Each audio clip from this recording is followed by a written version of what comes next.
Hello, hello again. It's your girl Quinta. I am here to talk to you, Christian women dating online, about the 3 steps to finding lasting love online. So, I did it, and you can do it in a very short time. I did not even have all the guidance that you have available right now. So, I am very confident that you can do it in a very short time. I get so frustrated when I talk to Christian women and they're dating online. And they have been dating online for how long? 2 years, 3 years, 4 years. And they have not even had a relationship come off of dating online. They have not even had something progress to the part where they were able to say, we actually dated offline for a while and then it did not work out. They've had nothing. But what have they had? They've had endless communication. People just playing with their feelings, just pulling their strings, just making them feel like there's something there when there's really is nothing. They are not serious. They have had a lot of booty calls. I had my share of those. And you will shake your head and say, am I really at the right place?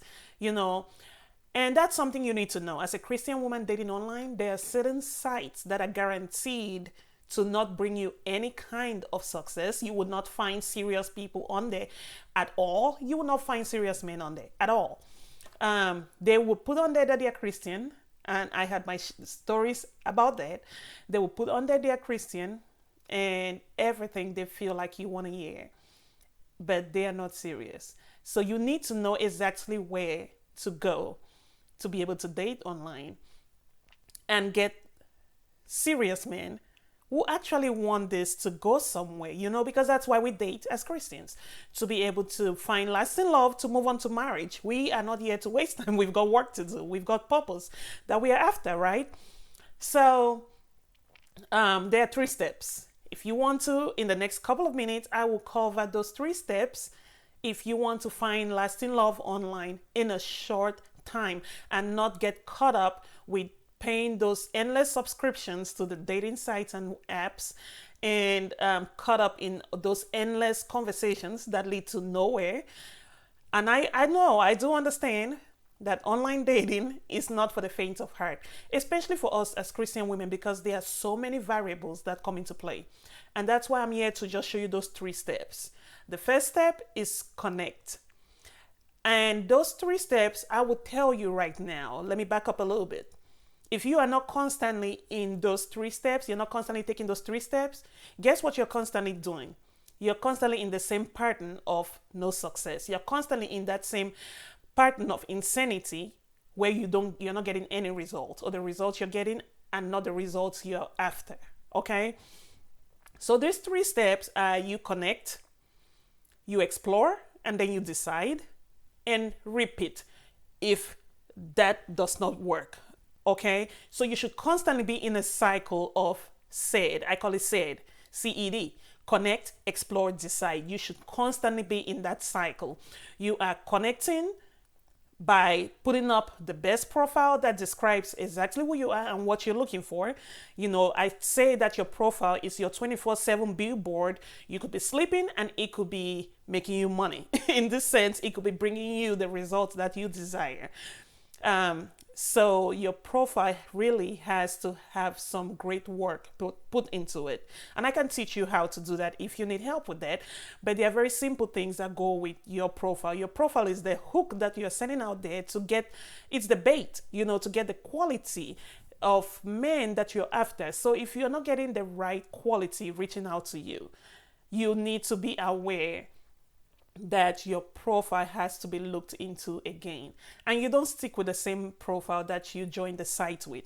You are constantly changing your profile, revamping your profile based off of the explore stage. When you connect and you start to explore the kinds of dates that you are getting, or date requests that you are getting, the kind of men who are reaching out to you, if they're all the same quality and not what you are thinking about, you may need to revisit your profile. And with your profile, I always advise show rather than tell. If there are ways that you can show certain things that you want to emphasize about yourself or the quality of man or your life, you need to show them, hopefully in pictures and less in words. Okay, because a lot of people think that, well, everybody puts on their profile that they are God-fearing women, they love missions and all of that, but they want to see it in action. Okay, so those are some tips that I have about your profile. Your username, it would tell a lot about you. Okay, so connect by creating a great profile and start reaching out to the quality of men you search and you reach out. Okay, I call the women I mentor, the women I coach, I call them Ruths in action. I know that we have this whole movement of ladies in waiting. We are ladies in waiting and we are Ruths in action. We give the green light if we see a guy of quality and we feel like this could be someone that, you know, we could start off something with, that we could actually end up with. Because you don't start dating someone if you don't see yourself ending up with that one. That's a waste of your time and their time.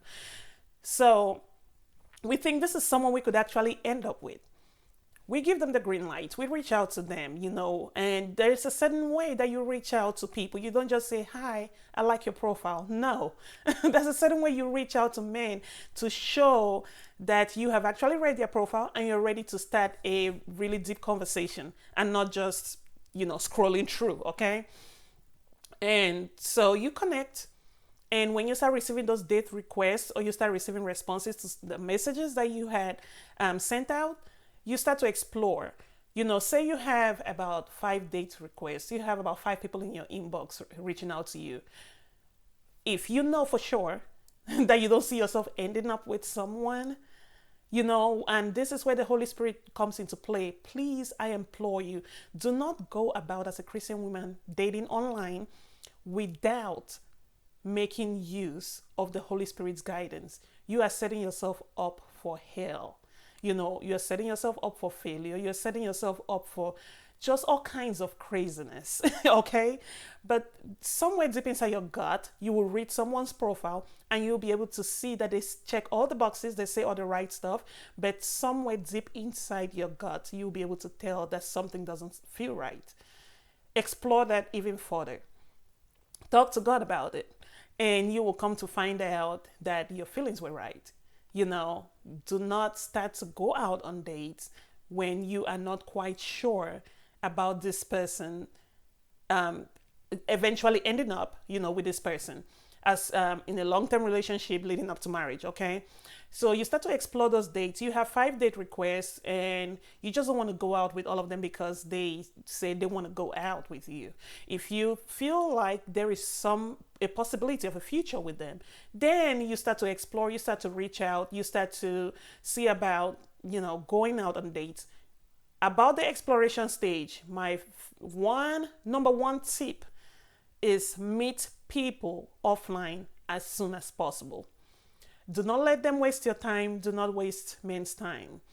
If you think there is a future, there's a possibility of a future, meet offline as soon as possible. It doesn't matter if they're in a different town. Don't go for them. That was one thing my own Naomi, which is my friend Bess, had to really hold me accountable with. Don't go visit them in their state. No matter the excuse, don't go visit them. Let them make the first move. You know, we give the green light and then we sit back and we wait. You know, when we have to give the green light, we give the green light, then we sit back and we wait. And if they reach out to you, then you go on from there. So meet them offline as soon as possible. It gives you all an opportunity to see if this is something you should explore even further or if you should move on and keep on in your search. You know, do not just sit there and hope that, you know, men are going to reach out to you. There are great men online, and I had to reach out to my husband. I had to make the first move. Let's get that out of the way. I had to make the first move. And after that, it was all on him. I will come back and he has left so many messages, and I will get back and he'll be calling, and he gave me his phone number. He wanted me to get off the site and start talking to him offline, close my profile. You give the green light, and then you sit back and you wait. That's exactly what Naomi told Ruth. Okay. So that's the exploration stage. And when you start seeing that there is a possibility, you've been seeing going on a few dates in the daytime, especially for your first dates, in the daytime, in public places. Yes, that cannot be overemphasized. You start to ask yourself, is there a future in this? How do you feel about this? And get yourself a mentor. When you start to when you are in a position where you feel like you so desperately want to be in love, you would fall for anything. I did. You would fall for anything, and you have what one of my mentors called rose colored glasses. You don't see anything. All your intentions, all the values you said you wanted, all your, when we make a list and we said these are deal breakers, all your deal breakers may exist in that one man, but because he's bringing you rose flowers and he is, just treating you like a queen, you decide to not pay attention to those deal breakers, to those red flags, and you excuse them away. And that's where a mentor comes in. It could be just a friend. Like for me, it was my friend Bess, and it was also a lady from church who was my mentor. That's where a really great mentor comes in, and they're like, but remember you said you were not going to make this mistake. Remember, this is what you are going for. Remember, do you want to explore this further before you decide? Okay, before you decide to get exclusive with this person, do you see yourself living with this for the rest of your life? Because we are Christian women, remember? There is no chance for we're going to get in. If it doesn't work out, we're going to get out. And you're probably looking at me and saying, but this is the woman with 2 divorces talking. Yes, it is. And not to excuse this away, both of them were physically abusive, ran out of one of them with a torn nightgown, and that was the end of it after having been choked and passed out. And the second one tried to make it work and just couldn't. It was the physical abuse and the cheating, just extramarital affairs, which it wasn't a suspicion. He did agree that he had those.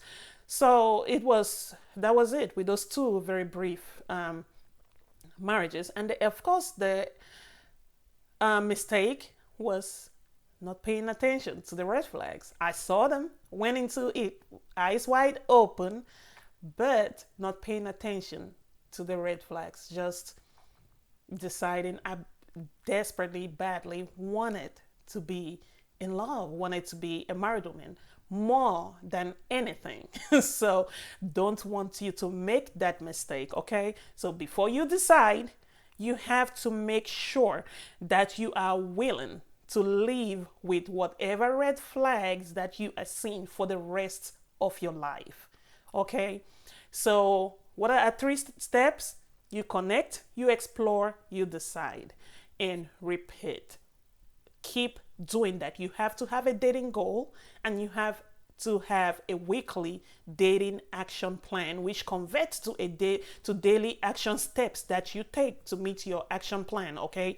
And if you do that and you have a mentor, you have a friend who's holding you accountable, I assure you, you will get results as soon as possible, because we all know that we are all eager to move on to the next phase of life. We are not comfortable just staying in this position where we are constantly just, basically in limbo. And I know a lot of people say you should be satisfied wherever you are.